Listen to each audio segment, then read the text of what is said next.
O, yun. Natapos din. Yan.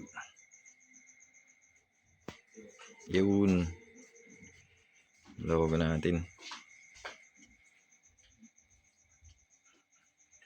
So, O-ring siya. Sa mga nagtatanong, O-ring type po yung swing natin. Then may pin na pinakalock sa swing niya.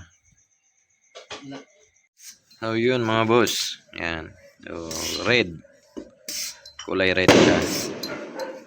So, kulay red siya na receiver. Yan. So, red. Pang Woodstock mga bossing. Red na receiver mga bossing. So, New Year. New Year na New Year. O yan, naglilik test lang tayo. So, wala siyang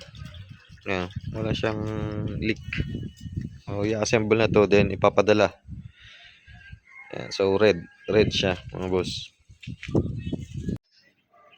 Ito lang ay ito. Dahil niya matintay. Di na pa yung kanumasada. Mabaling ka ni Tigas Day. Tinapang dumawat ititulaw. Ay kat mabalin na. Dumawat ititulaw para ititaypon damage. Para iti biktima. Mga ramid na rin di magpagamarin mislitan. Ay, alam mo na ka. Kung gana, garamid na dyan sa dok na kapitan. So, pa ito mga ruta garamid. Good morning mga bossing. Yan, tapos na tayong mag-leak test. So, tapos na tayong mag-leak test. Yan, tatlo yan. So, biyaheng South Cotabato, Kawayan, Isabela, and dito sa amin sa Tabuk City, Kalinga, yung tatlo na yan. And pasunod na yung mga tactical natin. Yan. So, gagawin natin yan mga bossing. Tactical na dalawang set at isang receiver. So, yun. Sa mga nagtatanong kung CNC po ba ang gawa namin, mga bossing, hindi po. So, no. Ano yan? Manual. Manual na ginagawa namin sa makina. Pero, yan. Ito siya.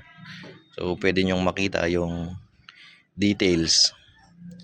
O, malinis siya. Yan. Malinis yung pagkakagawa mga bossing. So, parang na CNC rin. Yan. So, ginagawa natin yan ng may puso. Hindi patay. O, yan. Malinis yan mga bossing.